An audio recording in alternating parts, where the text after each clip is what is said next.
maka orang Islam akan mengikuti yaitu keyakinan orang-orang dahulu dari kalangan orang-orang ahlu kitab. Mereka menyatakan bahwasanya agama itu sama semuanya. Lalu bagaimana kalau dikatakan semua agama sama?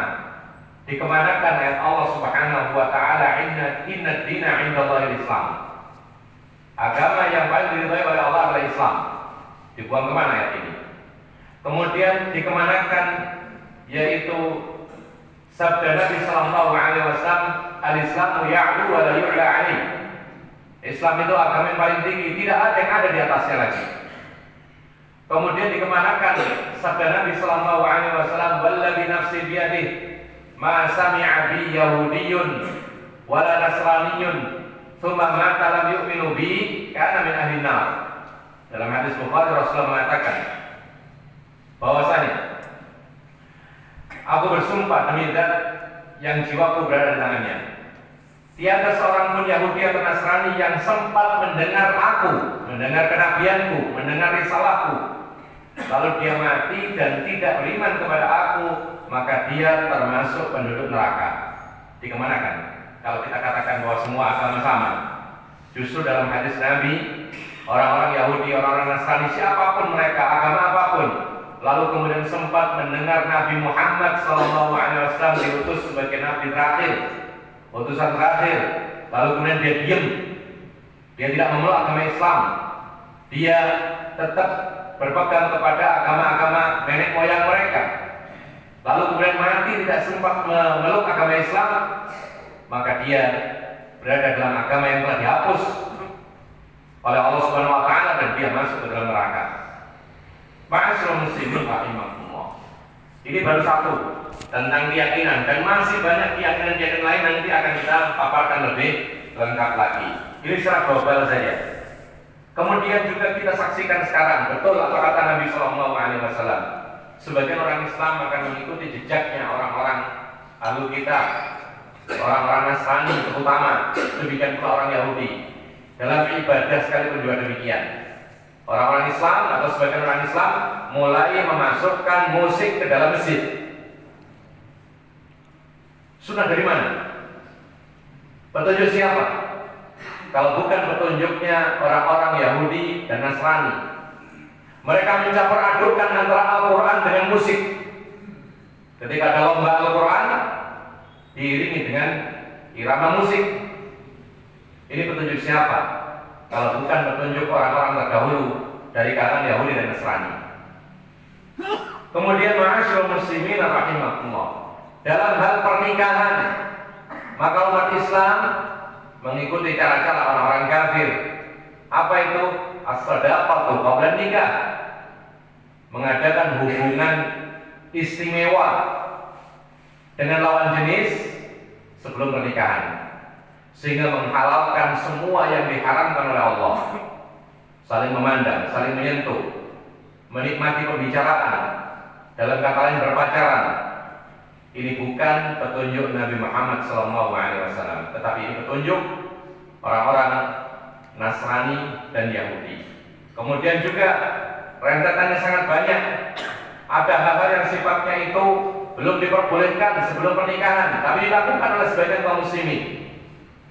Yang namanya prewedding lah, yang namanya inilah, macam-macam, sehingga mereka berfoto berdua, saling memeluk, saling bersentuhan, padahal mereka belum menjadi siapa-siapanya, belum menjadi mahram kecuali setelah diadakan akad nikah oleh walinya yang sah atau wakilnya. Maka ini adalah termasuk kebiasaan orang-orang ahli kitab. Ma'asyiral muslimin rahimahullah, bahkan puncaknya menjadi hal yang lumrah bagi sebagian kaum muslimin, sebelum menikah mereka punya anak, hamil lebih dahulu, baru kemudian menikah. Dan sebagian kaum muslimin menganggap itu biasa. Kenapa biasa kita katakan? Karena sudah tidak ada orang mengingkari lagi, sudah tidak ada orang merasa malu ketika ada seorang perempuan hamil di luar nikah kemudian dinikahkan, merasa hal itu adalah lumrah. Maka ini pun juga termasuk kebiasaan orang-orang ahlu kitab dahulu. yang diikuti oleh orang-orang Islam atau sebagian orang-orang Islam.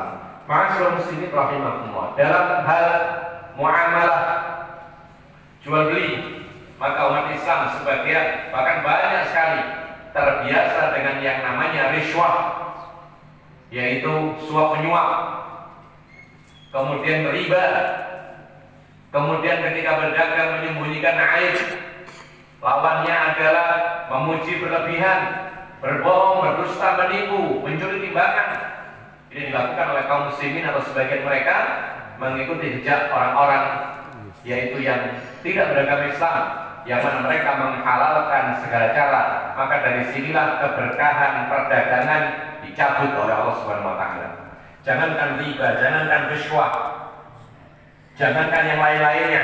Rasulullah SAW menceritakan dalam sebuah hadis muttafaqun alaih, kalau orang jual beli, kemudian dia memalsukan atau menyembunyikan aib, berbohong, dusta di dalam perdagangan, maka muhibat barakatu bai'ihima, dicabut keberkahan perdagangannya. Tapi itu dilakukan oleh umat Islam sebagiannya mengikuti cara-cara orang-orang Yahudi dan Nasrani. Kemudian dalam keseharian makan minum, maka ada orang-orang Islam yang terbiasa dengan makan dengan tangan kiri, minum dengan tangan kiri. Padahal kalau kita mau jujur, pendidikan Islam yang paling dasar dijadikan atau diajarkan di usia-usia dini, PAUD, TK dan lain sebagainya. Rasulullah mengatakan, la ta'kulu bisyimali wa la tashrabu bisyimali fa inna syaitana ya'kulu wa yashrabu bisyimal. Jangan makan dengan tangan kiri, jangan minum dengan tangan kiri, karena setan itu makan dan minum tangan kiri. Artinya apa? Diserupakan dengan setan. Tetapi orang-orang Islam mengikuti gaya hidup seolah-olah kalau makan minum tangan kiri lebih keren, lebih kelihatan Masya Allah dan lain sebagainya. Maka ini juga pun termasuk apa yang dikatakan oleh Nabi SAW, sebagian orang Islam akan mengikuti jejak orang-orang kafir. Pesta pernikahan kemudian makan-makan sambil berdiri, meskipun tidak haram tapi makruh. Tapi ini bukan petunjuk Nabi Muhammad. Makan berdiri, standing party. Maka ini bukan petunjuk Nabi Muhammad SAW. Ini petunjuknya orang-orang Yahudi dan Nasrani. Kemudian ma'asyiral muslimin rahimakumullah, dalam dunia pendidikan kita saksikan dan kita akui, maka cara pendidikan di kalangan umat Islam, di kalangan kita ini tidak menyontoh petunjuk Nabi SAW. Dicampur baur antara laki dan perempuan. Bahkan mereka mengatakan percampuran antara laki dan perempuan dalam pembelajaran di sekolah itu lebih bagus daripada dipisahkan, karena timbul interaksi antara laki dan perempuan. Mereka mengatakan demikian. Maka yang terjadi adalah hal-hal yang tidak diinginkan.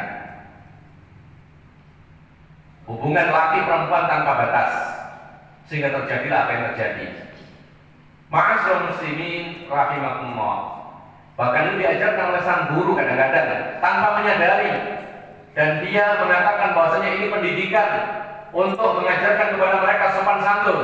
Tapi pada hakikatnya ini adalah melanggar larangan Nabi Muhammad SAW, melakukan dosa besar. Apa itu? Ketika murid-muridnya datang, maka guru berdiri di depan gerbang, kemudian menyodorkan tangannya untuk dicium oleh murid-murid yang mana murid ini lawan jenisnya, bahkan mereka ini yang sudah balik. Kalau masih usia TK, mungkin SD kelas 1, 2, 3 mungkin dimaafkan. Tapi sekarang masalahnya mereka ini sudah SMA, ya, atau SMP yang sudah balik. Ini diharamkan bersentuhan antara laki dengan perempuan yang bukan mahramnya. Bahkan Rasulullah mengatakan, la an yuta'ana fi ra'si ahadikum bi mikhyatin min hadid khairun lahu min an yamassa imra'atan la tahillah. Kata Nabi SAW, apabila seseorang itu ditusuk dengan besi di kepalanya, itu lebih baik daripada dia bersentuhan dengan wanita yang tidak halal bagi dia. Memang ini berat. Seorang guru yang mengajarkan kepada muridnya tidak boleh bersalaman antara laki dengan perempuan yang bukan mahramnya, berat. Ya, pada zaman sekarang ini karena memang ini menyelisih kebiasaan. Tetapi disitulah letak ujian dari Allah Subhanahu Wa Taala. Semakin berat ujian maka semakin besar pahala yang dijanjikan oleh Allah Subhanahu Wa Taala. Ma'asyiral muslimin rahimakumullah. Semua ini kondisi yang disebutkan secara global tadi termasuk apa yang dikatakan oleh Nabi SAW, man tasyabbaha biqaumin fahuwa minhum. Barang siapa menyerupai suatu kaum, maka dia termasuk kaum itu. Jemaah yang dimuliakan oleh Allah Subhanahu wa Ta'ala. Apa tasyabuh itu? Tasyabuh bahasa kita al-muhakkatu bisyai' atau fi syai'in. Menyerupai atau sengaja menyerupai sesuatu. Itu secara bahasa. Jadi Rasulullah melarang tasyabuh. Artinya adalah menyerupai sesuatu. Tetapi ini makna secara etimologi. Sedangkan makna secara syariat disebutkan oleh sebagian para ulama, muhaqqatul kuffari wa man khalafa Rasulullah sallallahu alaihi wasallam fima yahtassu bihim, yaitu sengaja menyerupai kaum kafir atau siapapun yang menyelisih Rasulullah sallallahu alaihi wasallam dalam perkara-perkara yang menjadi ciri khas mereka. Jadi menyerupai suatu kaum yang dimurka oleh Allah, penyerupaan ini dalam urusan yang bersih